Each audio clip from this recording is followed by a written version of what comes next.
Don't mind ako an. Pilo na ako guys. Kaya hindi ko pa yan napilo. Kasi may iiyak-iyak dito. Niligo ko siya kasi ngayon Sabado, yung daddy niya is half day sa trabaho lang. Tapos mag-meet kami doon sa Tesco.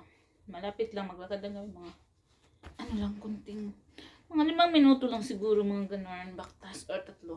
Hindi siya magpakuan, magpabutang. Kaya nga no, gitugnaw siguro ni naglagot. Sige gilak, di pa butang. Sige, sige, sige. Delete na tayo nito. Ano, mauna na si daddy doon. No, mauna na si daddy doon sa atin.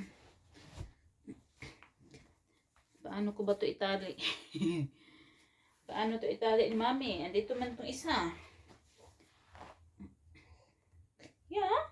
Could I put you down for a bit? Mister?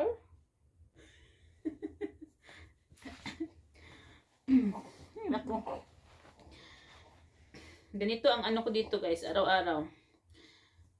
Pagising, pagkakain ako, dadali ako magluto. Hindi pa ako natapos magluto. Ayan.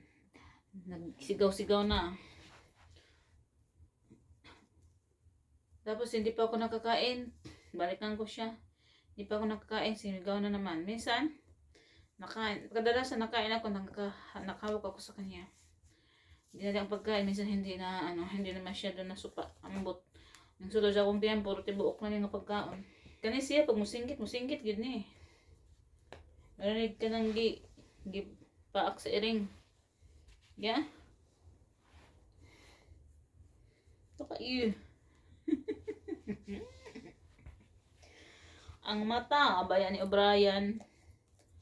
Si Panipiat. Kung ibutang.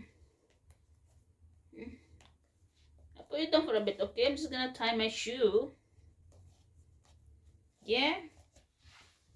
Oh my dish. Huwag nang pansinin yung aking mga anik-anik dyan sa likod. Kaya hindi ko pa na plaster-plaster. Ngayon ko pa plaster weekend. Kaya dito si daddy. Just 1 minute, okay? Just 1 minute. Nakapag-hug kami.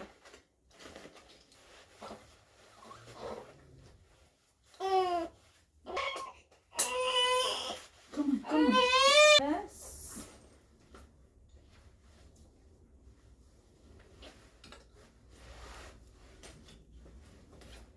Yung aming key. Yung ko yung aking dala na didi. Kung ano to. Mainit pa siya. Dito ko lang ito ilagay sa aking jacket para hindi na ako magdala ng bag.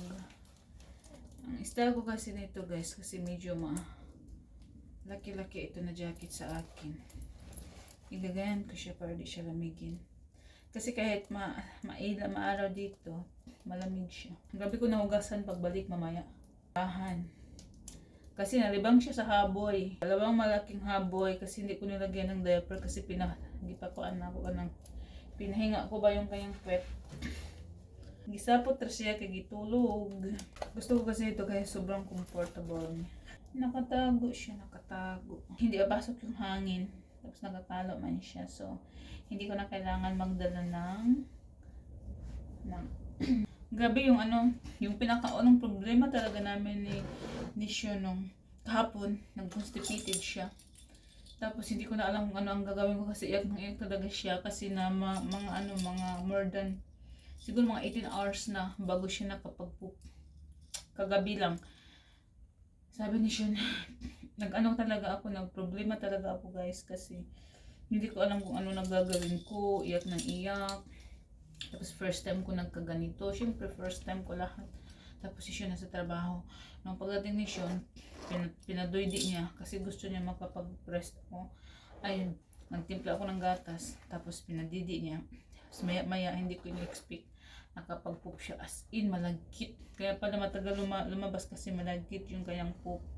Yung kayang poop. Sabi ni Sean, thank you, makatulog na tayo ng hindi na magpo-problema ng matulog ng may mga iniisip. Iyak lang to ng gabi pag hindi siya talaga nakapaglabas. May cream ako nilagay kaya hindi siya nakapagdidi sa akin kaya nagka-constipated siya. Kasi breastfeed ko talaga siya. Pinag-formula ko lang siya kung aalis kami. Tapos pag gabi Sabi kasi ni Sean, formula na lang, pero gusto ko i-breastfeed kasi mamimiss ko yung breastfeed na pag ano ko sa kanya, kasi yung banding namin.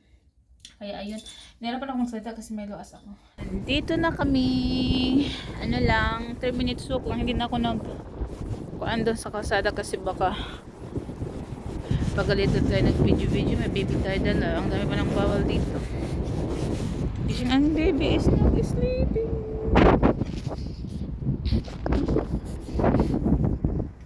Sabado kaya busy. Muna tayo dito magantay kay Sean. Gusto ko sanang pumasok na pero ay papasok na lang ako. Pasok na lang kami.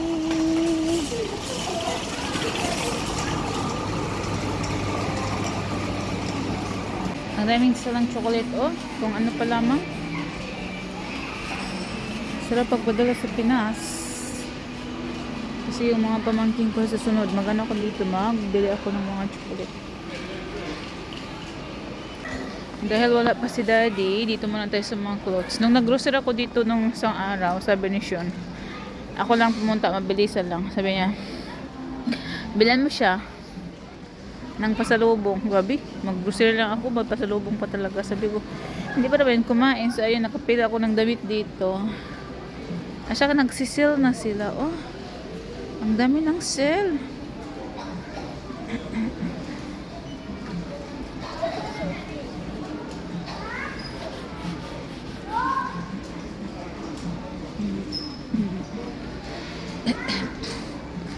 Cute nito kasi hindi pa niya magamit. 14 pounds. Cute siya kasi 6 to 9 months siya. Hindi pa siya makasuot nito. Cute, wow. 3 to 6 months. Spoiled pa naman to sa kanyang daddy. Gusto na bilhan.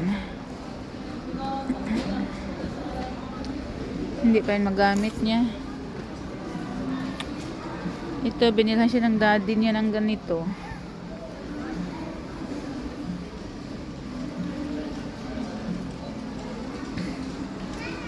Bulaga natin si Mister.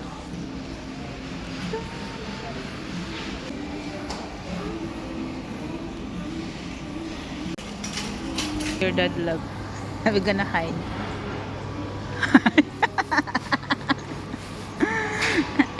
Nakakita na.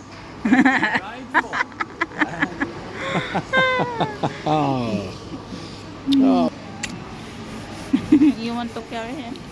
No, he isn't, got you. Alright. Well, you see us already. Pardon? Oh, you see us already. Yeah, I'll send you one watching. Why? Because you recognize that. I recognise you, you crazy woman.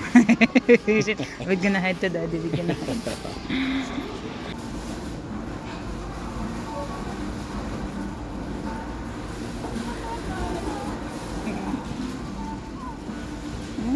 Kunti lang yung aming binili kasi kunti lang yung aming kailangan. We're having steak tonight. It's okay, we can walk. It's not far. What did you say? Can I have a packet of cookies? They're my nice. My bubbly husband. Daddy got nothing again. You didn't choose, so ito lang yung binili namin chicken. Isang full pack large, tapos bread, peanut butter, steak for tonight. My husband snacks. Husband snacks. and this coffee. It's so messy, need cleaning.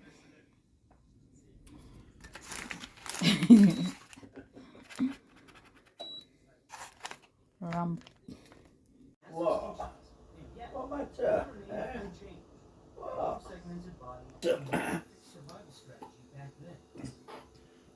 Cause man, bake me a cake as fast as you can. Goes brum brum brum.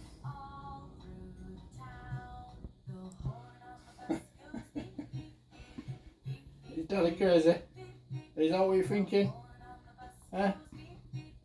Sorry, being silly.